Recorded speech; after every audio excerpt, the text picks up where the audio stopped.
Hey dreamers, I wanted to give you a quick tip on reality checks and one that works for me really well, and it's doing reality checks in a mirror. And the reason why it works really well is because we're in the loo, in the bathroom, in the washroom, restroom many times during the day, so it's a really great kind of habitual moment to get a reality check in. So usually I look in the mirror and I do my reality check. So I'm very present and very conscious and very aware with my reflection in the mirror.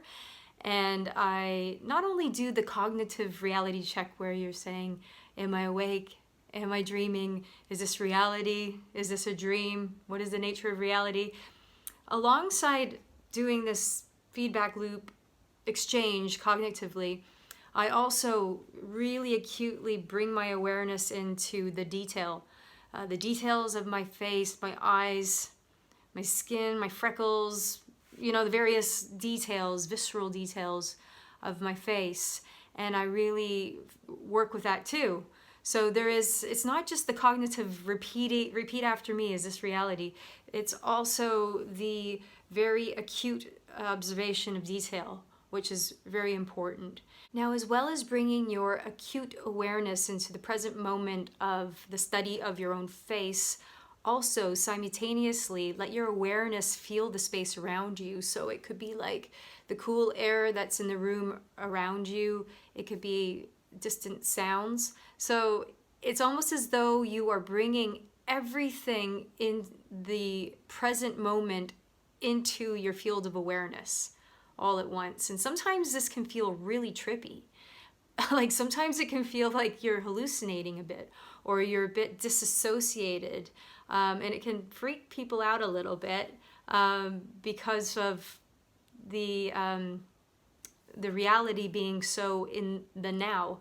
But just sit with it. Don't let your emotions get too freaked out. Just keep with it, like from a leveled mind, like a mind of equanimity. And continue to do this. Do this every time you go to use the washroom, the restroom, the bathroom, the loo.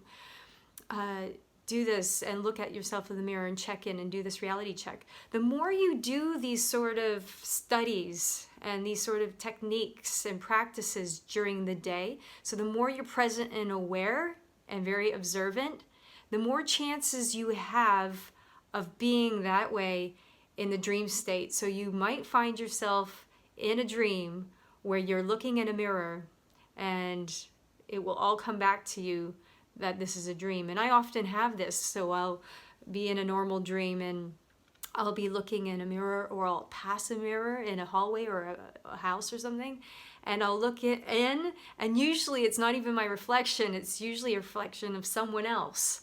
And this is what hits me and makes me go lucid, is because I'm looking in the mirror, I'm seeing my mom, or I'm looking in the mirror, I'm seeing like a little kid that's not me, not even the same gender. So this is a really helpful one. So if you find that your reality checks aren't working, or you just feel like you want to change them up a little bit, try this mirror checking, this mirror reality checking. It really does work. So not only is this a really powerful technique in lucid dreaming, this reality check, but it's also just a really powerful thing to do, to just sit and be present with yourself, looking in the mirror and being very conscious and aware. Just being with yourself and being very present with yourself, this flesh suit or this avatar or whatever you want to describe us, our human body. It is important. There's something very transcendent about it. It also checks you in with yourself as well. Sometimes we need to grab hold of ourselves and go, hey, who's in there? Who are you? And it makes you question your own consciousness and what consciousness and perception is. So try that, and I'd love to hear if it works for you, or if you've tried it on your own and tried it yourself and had good results. Please comment and leave your experience below in the comments. I'd love to hear about it, and I'll see you next time for the next video.